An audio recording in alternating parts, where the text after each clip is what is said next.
राधे राधे। जय श्री कृष्णा। मेरी प्यारी माताएं, बहनों और भाइयों, आप सभी का हमारे YouTube चैनल हमारे प्यारे कान्हा जी में स्वागत है। आज हम गर्भ गीता पाठ का श्रवण करेंगे। ऐसा माना जाता है जो जातक गर्भ गीता का पाठ करता है उसे गर्भवास से छुटकारा मिलता है, जीवन मरण चक्र से मुक्ति मिलती और संपूर्ण जीवन का सार मिल जाता है। भगवान के चरणों में स्थान मिलता है। गर्भवती महिला इस पाठ को सुनती है तो उसे संस्कारी संतान की प्राप्ति होती है। गर्भवती महिला को गर्भ गीता का पाठ जरूर करना या सुनना चाहिए। व्यक्ति को धनवान, पुत्रवान, यशवान, समृद्धि की प्राप्ति होती है। यदि आपने अब तक हमारे चैनल को सब्सक्राइब नहीं किया है तो ज़रूर कर लें और बेल आइकन को दबाना ना भूलें, ताकि जिससे हमारी आने वाली सभी वीडियो समय पर आप तक पहुंचती रहें। प्रस्तुत संवाद गर्भ गीता से लिया गया है, जिसमें भगवान श्री कृष्ण तथा उनके प्रिय भक्त एवं सखा अर्जुन के मध्य संवाद किया गया है। इसमें भगवान मधुसूदन अर्जुन के द्वारा पूछे गए प्रश्नों का उत्तर दे रहे हैं।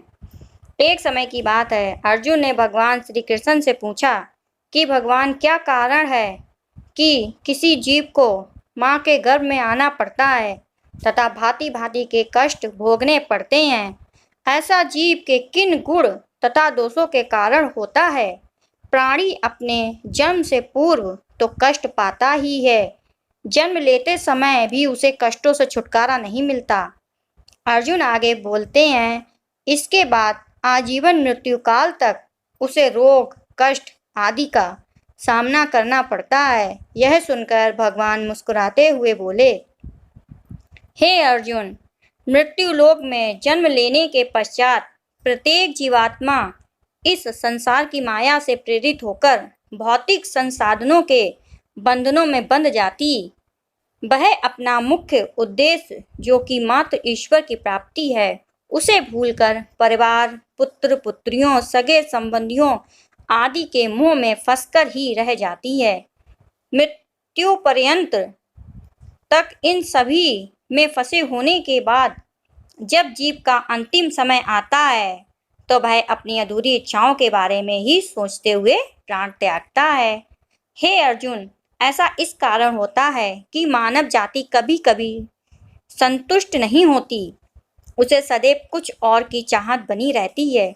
यही कारण है कि मनुष्य बार बार लेता है जन्म तथा मरता रहता है तथा यह चक्र निरंतर चलता ही रहता है।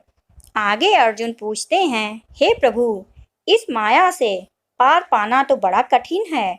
बड़े बड़े ऋषि मुनि भी इससे पार नहीं पा सके, तो साधारण मनुष्य की तो बात ही क्या है। काम, क्रोध, लोभ, मोह और अहंकार, ये 5 ऐसे शत्रु हैं जिनमें मानव दिन रात जूझता रहता है। कृपया यह बताइए कि साधारण मनुष्य इनसे छुटकारा पाकर अपना मन किस प्रकार प्रभु भक्ति की ओर मोड़े, क्योंकि यह मन तो मदमस्त हाथी की भांति है जो कभी टिककर नहीं रहता। इसकी गति वायु के वेग से भी अधिक तीव्र है। इस मन रूपी मस्त हाथी को किस प्रकार नियंत्रण किया जा सकता है? श्री कृष्ण कहते हैं, मन रूपी हाथी को नियंत्रित करने के लिए ज्ञान रूपी अंकुश की आवश्यकता होती है। भक्ति और ज्ञान को अभ्यास के द्वारा ही प्राप्त किया जा सकता है। अहंकार करने से मानव का जीवन नरक के समान हो जाता है। उसका मन सदैव व्याकुल ही रहता है तथा कभी शांत नहीं रहता। आगे अर्जुन पूछते हैं, क्या कारण है कि किसी की पत्नी की मृत्यु अल्प आयु में ही हो जाती है तथा पिता के रहते पुत्र की मृत्यु हो जाती है? श्री कृष्ण कहते हैं, हे अर्जुन, जो व्यक्ति कर्ज लेकर उसे नहीं चुकाता, उसके दंड स्वरूप उसकी पत्नी की मृत्यु हो जाती है तथा जो किसी व्यक्ति की अमानत लेकर उसे नहीं लौटाता, उसके बच्चे मर जाते हैं। ये तो बड़े भयंकर पाप हैं। आगे अर्जुन पूछते हैं, मनुष्य किस कारण से आजीवन रोगी रहता है तथा किस कारण पशु योनि को प्राप्त होता है। श्री कृष्ण जी कहते हैं, हे पार्थ, जो मनुष्य कन्याओं तथा महिलाओं आदि को बेचने का व्यापार करता है वह भयंकर रोगों से पीड़ित रहता है, तथा जो अभ्यच्च पदार्थों का सेवन करते तथा मदिरा पान कर दूसरों को प्रताड़ित करता है वह गधे का जन्म प्राप्त करता है। इसी प्रकार झूठी गवाही देने वाले अगले जन्म में स्त्री बनते हैं। जो भोजन का भोग भगवान को ना लगाकर पहले स्वयं ग्रहण कर लेते हैं वे सुअर आदि की योनि में जन्म लेते हैं। आगे अर्जुन पूछते हैं, किन कारणों से इस जन्म में धनी तथा वाहन आदि के स्वामी बनते हैं। श्री कृष्ण जी आगे कहते हैं, जो मनुष्य उचित रीति रिवाज से स्वर्ण दान करते तथा कन्या दान करते हैं वे इस जन्म में धनी हैं। वे व्यक्ति जो दान करते हैं वे रूपवान होते हैं तथा विद्या दान करने वाले व्यक्ति विद्वान होते हैं और संतों की सेवा करने वाले धनवान तथा पुत्रवान होते हैं। आगे अर्जुन पूछते हैं, मनुष्य धन तथा संसारिक मोह माया में क्यों फंसा रहता है।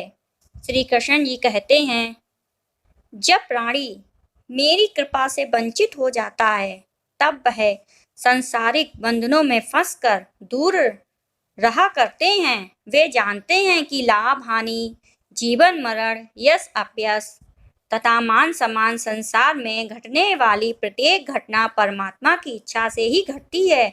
यही कारण है कि विवेकी जन दुख सुख चाहे कैसी भी परिस्थिति हो समान भाव से रहते हैं। जो मनुष्य इन सांसारिक बंधनों से दूर रहकर धार्मिक स्थानों में जाकर प्रेम तथा भक्ति भाव से मेरा दर्शन करता है उसका नाश नहीं होता।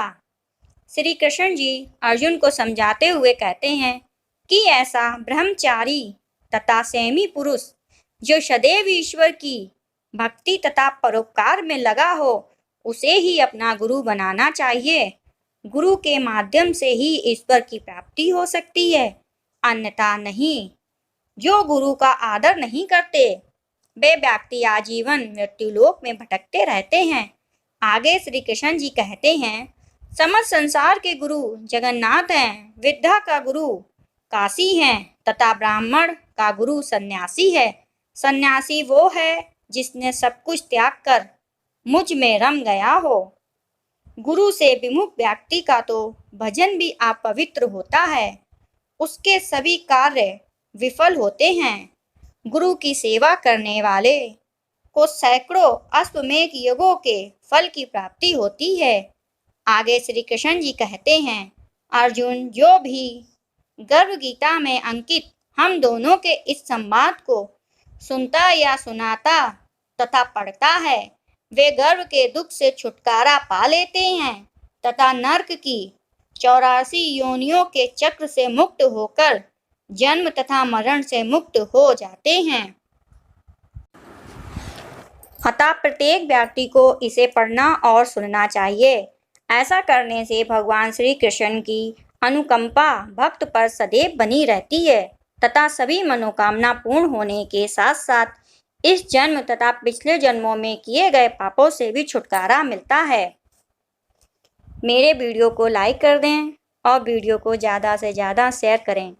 कमेंट बॉक्स में जय श्री कृष्णा जरूर लिखें।